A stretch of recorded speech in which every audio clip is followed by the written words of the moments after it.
Bueno, askatasun kalea dana, da, bueno, askatasun kalea da momentan honetan baluzuena, da herri estu izanik be,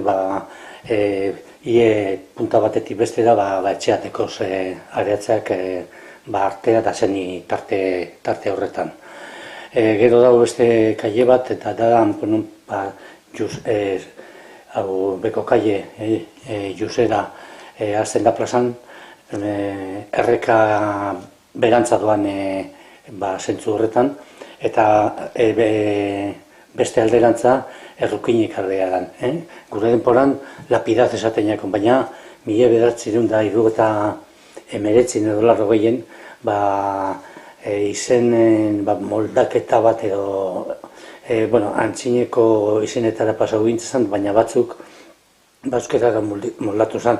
Eta nik uste dut momentu honetan jenteak normaltasun oso esaten dagoela errukinek aia.